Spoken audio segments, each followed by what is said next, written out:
Então, só para repetir também aqui aquilo que vocês já sabem. Para a regularização, uma das primeiras coisas que o fisco quer, além das declarações, é que você pague o tributo. Que tributo é esse? 15% de imposto de renda e mais 15% de multa. Aí uma pergunta que sempre me fazem. A data limite para adesão e para pagamento do tributo é 31 de outubro desse ano. Aliás, hoje a Receita Federal, não sei se foi no Globo...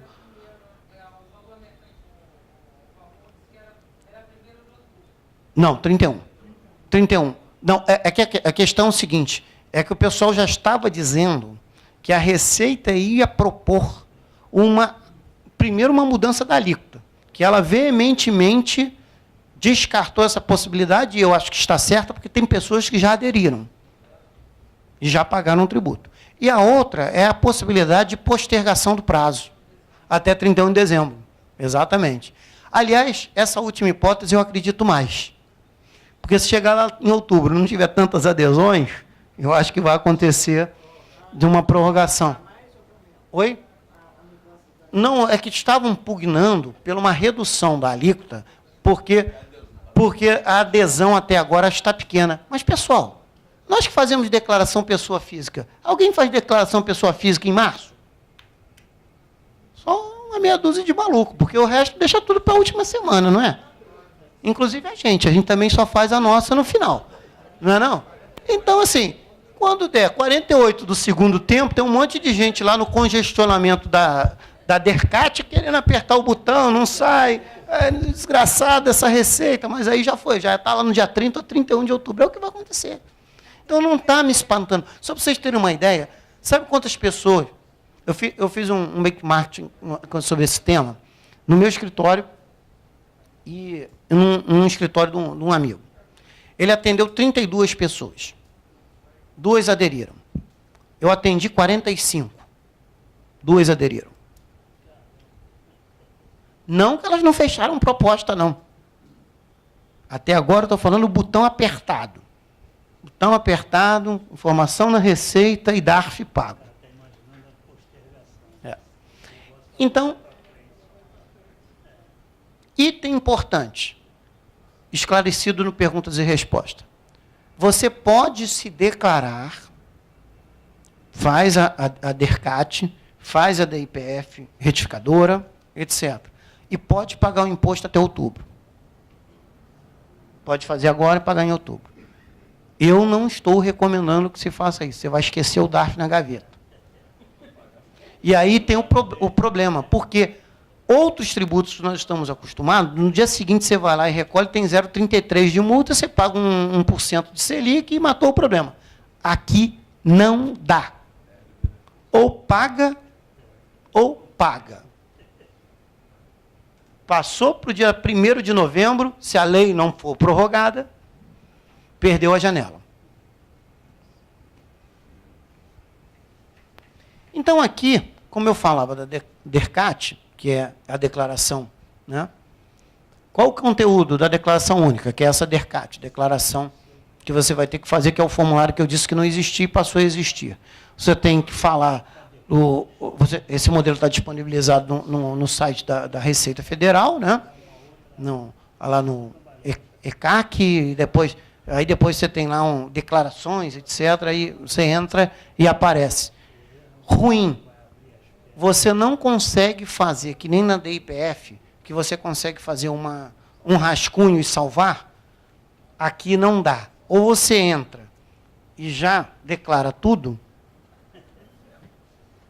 e certo, ou você não declara, porque ele não deixa você fazer um rascunho.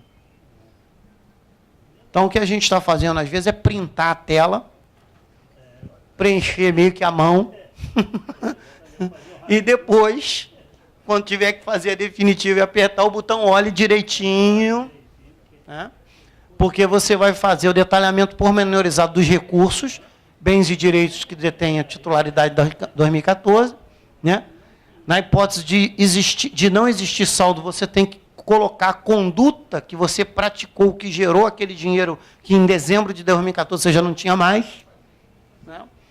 identificação do contribuinte, identificação dos recursos, titularidade e origem, valor de mercado em real, dos recursos, bens ou direitos declarados, declaração de que os bens e direitos declarados são oriundos de atividade ilícita. A propósito, quem já teve curiosidade de ver o formulário, tem uma abazinha que ele manda lá você clicar em qual crime você está enquadrado.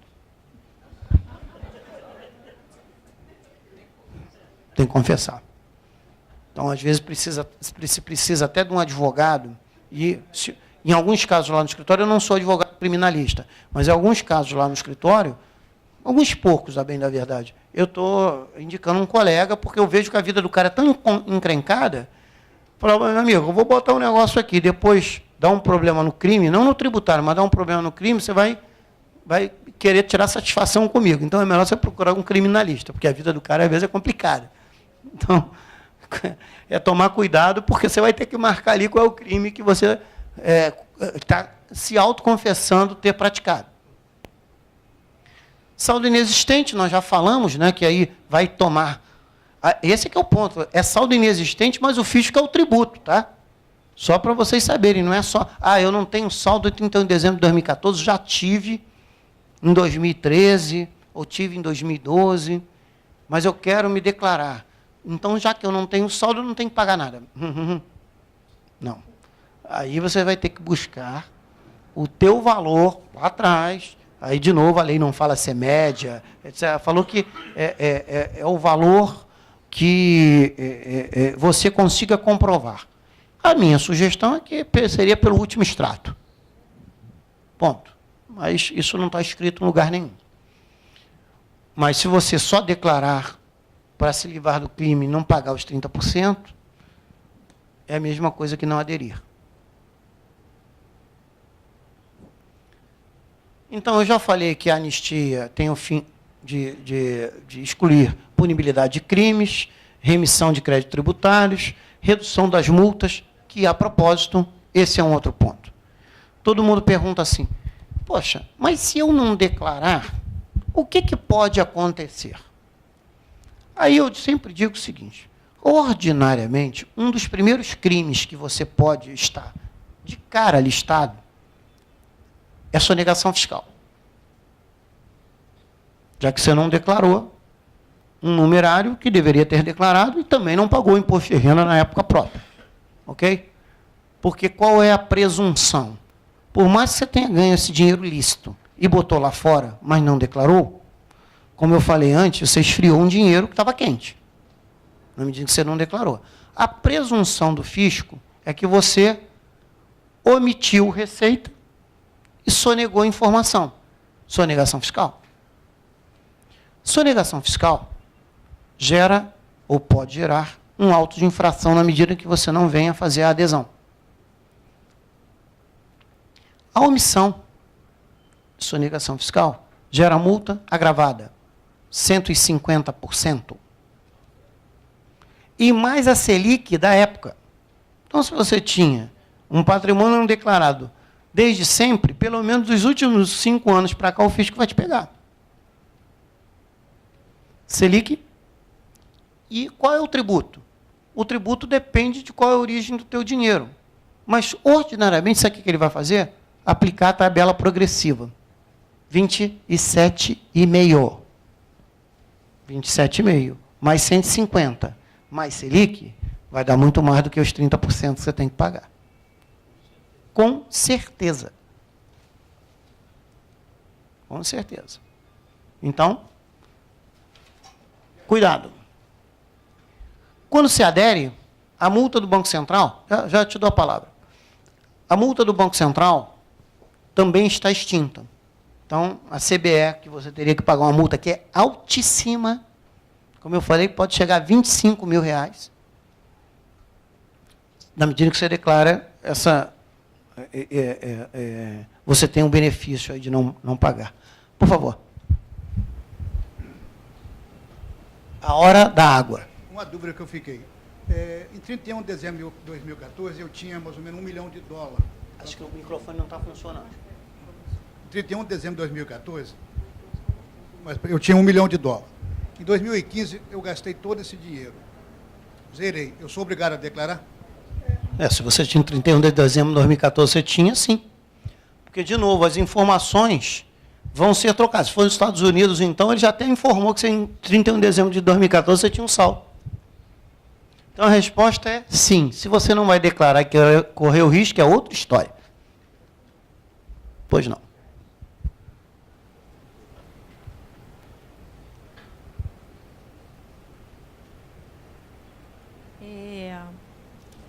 Quando a pessoa tem bens lá fora, ela também faz a declaração lá fora, no caso aqui é Portugal, a pessoa é estrangeira e também fazia a declaração lá fora e faz a declaração aqui. Mandou esse dinheiro lá para fora, comprou bens lá fora. Nunca declarou.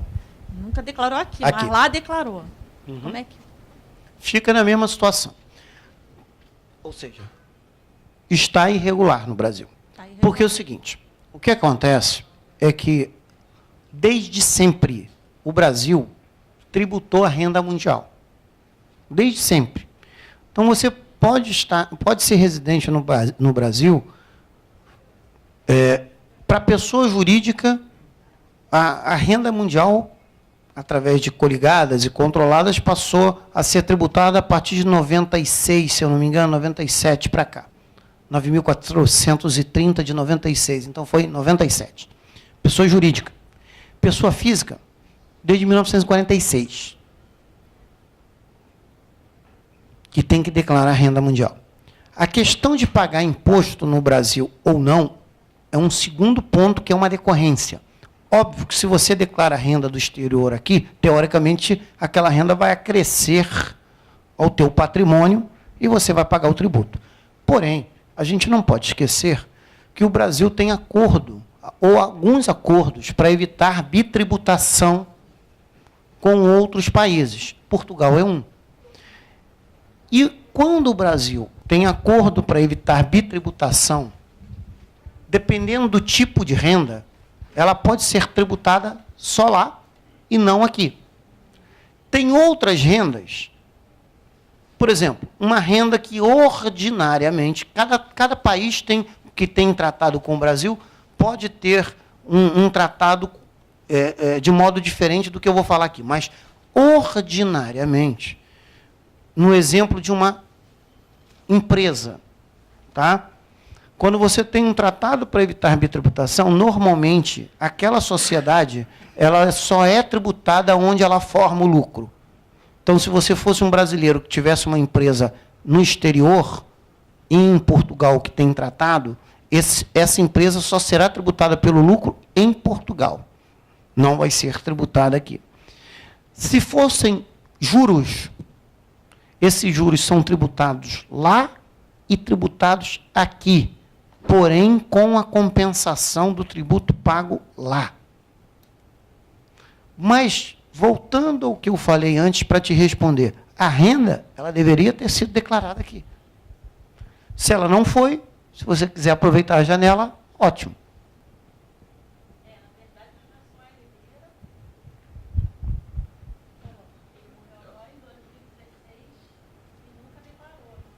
Então, você vai ter um problema de herdar esse teu patrimônio que não está declarado. Aqui a gente tem um quadro que vai ficar disponibilizado para vocês com os crimes do parágrafo 1º do artigo 5º da lei que estão anistiados, vírgula, desde que você faça adesão, desde que você adira. Se você não aderir, pode ter problema. Então, os crimes são omissão de informação tributária, fraudar a fiscalização ou negar a informação tributária obrigatória. Opa! O primeiro aqui já está na cara, sonegação, né? De informação. Porque se você não declarou, tinha que declarar. Pena de reclusão de 2 a 5 anos. Reclusão é cana na dura. Sonegação fiscal. Sonegação de contribuição previdenciária. Falsificação de documento público. Falsificação de documento particular. Falsidade ideológica. Você se passar por outro. Arrumar um laranja no meio do caminho. Mas também está anistiado, hein? Vírgula. DC, venha fazer adesão. Uso de documento falso. Evasão de divisas. problema é que, às vezes, você tem 2 crimes tipificados. Por exemplo, sonegação fiscal e evasão de divisas. Porque você não declarou nem para o fisco, nem para o Banco Central. Vejam que aqui, ó, no outro, que é lavagem de dinheiro, né? O que é o último ali, você tem uma reclusão de 3 a 10 anos e multa, se você for condenado em última instância. Pode ter, óbvio, se você for réu primário, tem todas aquelas circunstâncias em direito penal, mas o máximo é ali uma pena de 10 anos. Então, aqui a gente tem a relação. Crimes não anistiados estão aqui, são poucos dentro daqueles universos que a gente tem, por exemplo, descaminho, né, contrabando, etc. Esses crimes não estão anistiados. Alguns vetos que aconteceram, mas isso aqui não é muito importante. A lei prevê a exclusão do contribuinte que apresente declarações ou documentos falsos acerca da titularidade ou da condição jurídica dos recursos. Quer dizer, você declara alguma coisa, mas não era absolutamente verdadeira. Por isso, quando aqueles que vão me procurar no escritório começam a procurar, a não contar, você sente, né, quando a pessoa não está contando a verdade. Parece até quando a gente vai no médico, que está com dor de cabeça, mas você começa a falar que o teu dedão do pé está doendo. Fala logo que você está com dor de cabeça para ver se ele te dá o remédio, né? E alguns têm ido no meu escritório, às vezes, nesse sentido, começam, não, mas é que aconteceu. Conta a história, meu amigo, aqui não está gravando, não tá, aqui está, mas lá não está. Porque você não sabe, às vezes, dar o remédio correto quando a pessoa está, eventualmente, escondendo alguma coisa. Então, você declara pela metade ou faz uma informação inadequada, lá na frente ele é excluído e a culpa vai ser sua. E depois que ele fez uma declaração, ele já se denunciou. Se ele não tiver os benefícios da lei, que é pagar os 15 mais 15, ainda vai te bater ainda, vai te encontrar no meio da rua, te dar uma surra. Aí, eu acho que a gente começa a falar aqui do day after. O que acontece? O dia depois. Se nós vamos regularizar a nossa vida em 31 de dezembro de 2014, no dia 1º de janeiro de 2015, que já passou, nós estamos regularizados com 2014. Falta retificar a declaração de 2015. Para, no mínimo, você colocar o saldo que você tem daquela conta, por exemplo, que você não declarou, e agora passou a declarar em 2014, e jogar em 2015. Ok? Aí a primeira pergunta é a seguinte. Vou falar nesse momento, e tão somente, de conta corrente, não de aplicação financeira. Conta corrente. Se eu tenho uma conta corrente no exterior, quer dizer que o dinheiro fica lá paradinho, e tem muita gente que, por incrível que pareça, tem. Se você tinha, num primeiro exemplo, 100 mil dólares, 31 de dezembro de 2014, se você não mexeu na conta, 31 de dezembro de 2015, você vai continuar com 100 mil dólares. Só que a instrução normativa 118 diz que você tem que quantificar o teu saldo da conta corrente pela taxa de dólar de 31 de dezembro do ano que você está fazendo a declaração. Neste caso, já seria 3,90, aproximadamente, a taxa. Tá? Como você não mexeu no dinheiro nesse primeiro exemplo, e como esse dinheiro que eu estou tratando agora é só de conta corrente, sem rendimentos, essa variação cambial, ela vai para o campo de isento e não tributário. Porque você não mexeu no dinheiro. Esse é o primeiro exemplo. Segundo exemplo, você trouxe uma parte desse dinheiro para o Brasil, também de modo escuso. Ok?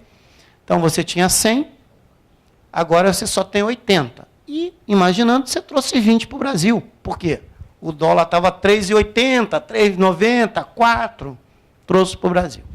Aí começa a história, porque, veja só, temos que nos ater ao seguinte, de novo, vou repetir aquilo que falava anteriormente. A tributação E a obrigação de declaração de rendimentos e bens no exterior já é de há muito tempo, não é de agora. Portanto, nós já tínhamos normas que regulavam aqueles que já estavam regulares. E na medida em que você passa a estar regular, você vai estar submetido àquelas regras daqueles que já estavam regulares e que você, então, na medida que você aderiu em 2014, de 1º de janeiro de 2015, você está regular e passa a ser submetido às regras que já existiam. Regras essas que estão aqui, ó. Instrução Normativa 118/2000, Solução de Consulta COSIT 5 de 2013 e vai por aí afora. Aí agora, eu vou dar um outro exemplo, voltando àquele exemplo lá da história. Essas regras antigas diziam assim, sobre a variação cambial. Se você ganhou dinheiro lá fora, ou seja, já nasceu o dinheiro em moeda forte, imaginando, nós fizemos um serviço de contabilidade para uma empresa lá nos Estados Unidos, que você, na hora que ela te pagou, você abriu uma conta nos Estados Unidos e você nunca declarou. Mas o dinheiro não foi em moeda forte? Você já recebeu em dólar. Se você trouxer para o Brasil, como ele nasceu em dólar, você não paga a variação cambial. Porém, se o dinheiro nasceu em reais, ou em cruzeiros, ou qualquer outra moeda brasileira lá fora, e você, por isso, você precisa saber o seu histórico. Quando você repatria esse dinheiro, a variação cambial é um ganho. E, portanto, esse ganho ele é tributado. Então, vamos imaginar que eu regularizei um dinheiro, a taxa de 2,66, mas eu ganhei aqui no Brasil. Botei o dinheiro lá fora, está na conta corrente, sempre ficou na conta corrente, tinha 100 em 2014, paguei meu imposto sobre esses 100, porém, a origem dele é reais.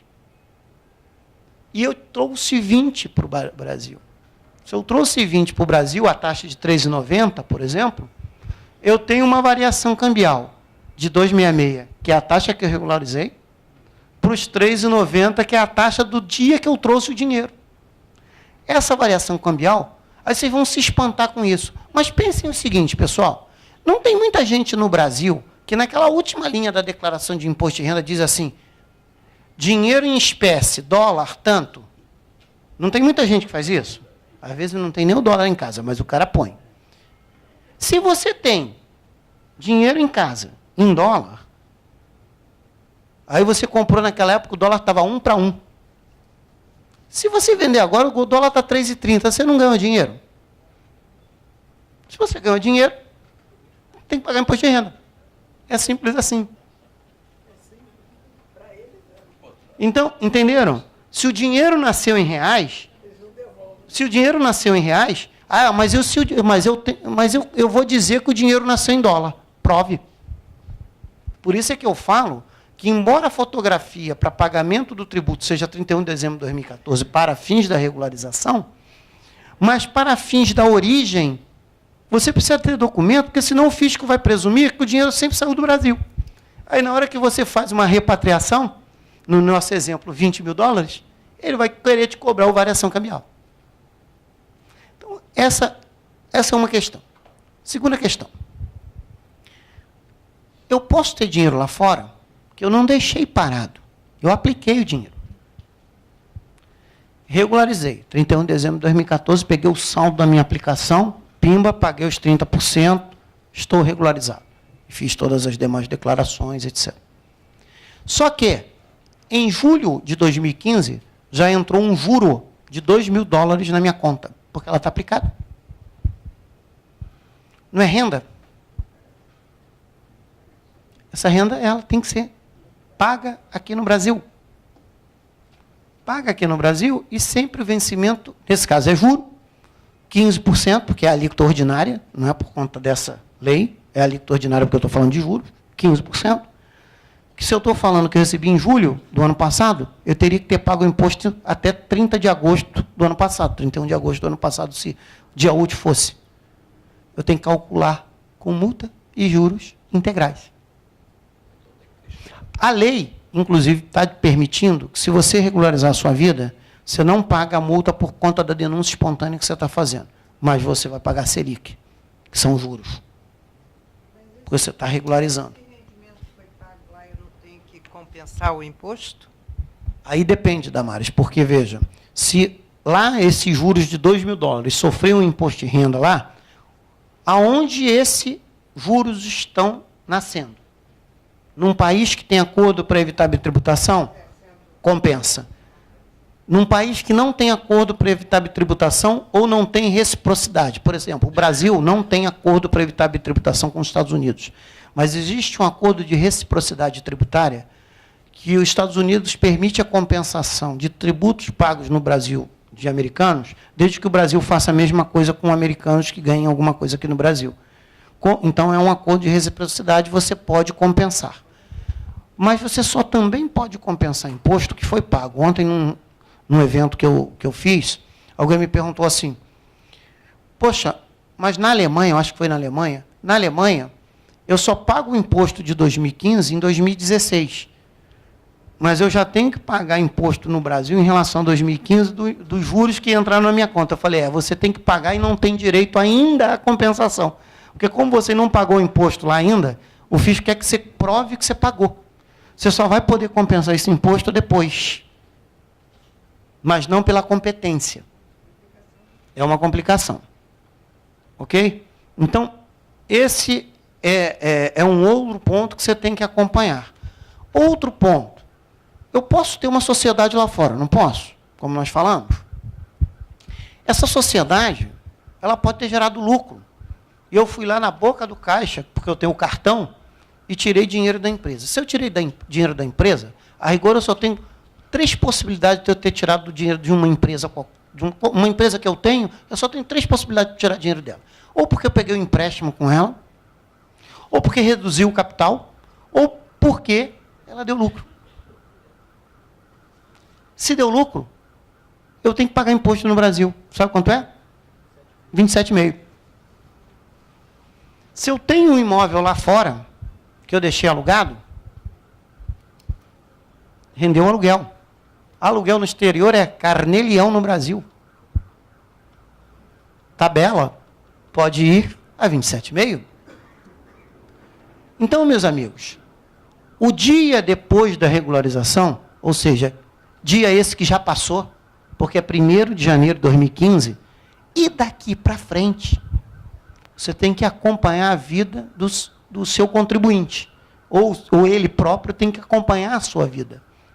Porque os ganhos que ele tiver daquele patrimônio, daquele ativo que ele declarou, ele vai ter que pagar imposto no Brasil. Vírgula. Exceto da parte que ele possa eventualmente compensar de tributação lá de fora, quando houver acordo, né, ou de reciprocidade ou acordo para evitar bitributação, ou, eventualmente, quando houver acordo, de rendas que só são tributadas no país de origem. Aí eu tenho que saber qual é o país, eu tenho que saber qual é o acordo que eu vou aplicar, enfim. Entenderam? Porque depende do tipo de rubrica. Então eu tenho um acordo para evitar bitributação, eu não pago nada no Brasil. Não, não. Porque os acordos passam a definir o tipo de renda que você tem no exterior, para saber qual é o tratamento de cada uma dessas rendas. Então, o fisco, no final das contas, ele não está querendo só a tributação da sua regularização estática em 31 de dezembro de 2014, senão também os frutos que vão render desse teu patrimônio a partir daí. Está claro para vocês? Vale dizer, a retificação da declaração de 2016 tem que ser feita e pode ser que tenha imposto a ser pago que não foi. Respondi a você? Da pergunta? Oi? Se você trouxer os recursos depois e não provar que a origem foi... Então, mas se você regularizar, imagina que você trouxesse hoje o dólar deve estar uns 3,32, alguma coisa assim. Você não provar que a origem foi em dólar, o fisco vai presumir que a origem foi em reais. Então, você regularizou a 266, vai trazer a 3,30, a diferença você vai pagar imposto no Brasil. 15%, como se houvesse um ganho de capital. Você aplicou em dólar, o dólar aumentou, você trouxe para o Brasil, ganhou dinheiro. Ganhou dinheiro, a diferença, ganho de capital.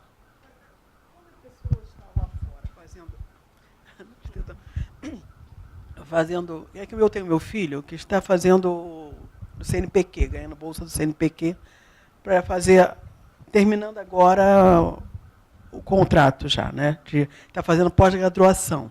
E ele recebe bolsa para poder estudar lá. Ele, mas ele já é professor da UF, mas não está como professor, ele está como estudante. O que ele precisa fazer para poder regularizar, se tem alguma coisa ou não precisa? Veja, na minha maneira de ver, ele não precisa aderir a essa lei. Não, porque, né? primeiro, se for bolsa do CNPq, tenho quase certeza que tem uma isenção de imposto de renda. Justamente. Então, se ele não declarou isso, e deveria ter declarado, retifique as declarações e diga de que ele é. Foi só ano passado. Então, você retifica a declaração do ano passado. CNPq, Não declarou? declarei. Ah, não. Se você declarou, declarado Então está. está tudo certinho, né? Não, Não tá. tem nada a ver. E agora, o que Agora, veja só. querendo- Esse é um ponto. Você pode ter declarado uma renda dele que ganhou o CNPq, mas pode não ter declarado o ativo que ele tem lá, que corresponde a essa renda. Por exemplo, ele pode ter aberto uma conta no HSBC de lá. Não, HSBC não. Não, qualquer outro banco. exemplo. Já dei um exemplo. Eu não sei, aí Entendeu? eu não tenho certeza. Aí você fez a declaração dele aqui, E não colocou colocou. o rendimento, mas não colocou o ativo. Uhum. Porque eu imagino que ele ganhou, sei lá, É 10 mil, é 10, né? que seja 20 mil dólares, não importa. Não, né? foi 20. Tá. É aquela base, 2.500. Tá né? bom, 2.500. ok. Mas juntou esse dinheiro todo, ele já tinha uma poupança aqui, juntou esse dinheiro todo, não está gastando, botou o dinheiro lá no banco. Não vai aparecer uma conta no exterior? Bom, vai poder Então, aí aparecer, você né? não fez a retificadora da declaração dele aqui. Não estou nem falando para fim disso aqui, não. Eu estou falando para fim de retificar e dizer o seguinte: conta no HSBC, número tal, em Londres, no número tal, saldo X, que vai ser compatível com a grana que ele ganhou relativa à Bolsa. Porque o dele está no Citibank, né? O que seja. Aí quer dizer, aí tem que ver se teve algum... Para ele trazer um extrato para isso, né? Porque ele vem agora. Onde que eu deixei? Não, veja, eu só declararia, se ele não declarou, o saldo de banco. Meus amigos, eu acho que essas lâminas que estão aqui, elas basicamente informam quase tudo que nós falamos. Então, eu só queria encerrar com algo que pode vir a nos preocupar, que é o seguinte: tem duas questões aqui que vão refletir um pouco o final da nossa palestra, que é o seguinte. Pergunta é, primeira, o contribuinte que declarou que omitiu receitas, se eu fizer opção pelo HERCIT, ficará livre de pagar o PIS e a COFINS? Resposta, sim, porque a lei é uma lei de cunho federal e ela está anistiando os tributos federais, e isso veio de uma forma um pouco mais clara na Instrução Normativa 1627. Aí vem a segunda pergunta. Este mesmo contribuinte pode estar instado a pagar o ICMS que não fora pago nas vendas omitidas? A gente está tratando de omissão de venda. Aí eu digo, sim, pode ser instado a pagar, sim, o ICMS. Sabe por quê? A lei é federal. Pela Constituição Federal, a União não pode se imiscuir em tributos que não lhe seja de sua competência. Ela não pode gerar o que nós chamamos em direito isenção heterônoma. Ou seja, a União dando eventual isenção de tributos que não lhe compete. A União não tem esse poder. E, embora a norma esteja dizendo que essas informações que serão levadas à DERCAT, essa norma, essas informações não serão trocadas com órgãos estaduais e municipais, nós não sabemos até onde essas informações, de fato, não vão parar na mão dos fiscos estaduais. Então, é só para dizer para vocês que, embora não seja tão fácil mas pode o fisco, nesse exemplo aqui das perguntas, tomar também as informações, na medida em que é omissão de receita. Se é omissão de receita, omissão de venda, porque se ele tinha, ali nesse exemplo, ele é um comerciante, ele teria tributação. Então, cuidado com aspectos ligados a tributos que não sejam da competência do Estado. Estão aqui os nossos endereços. Muito obrigado a todos.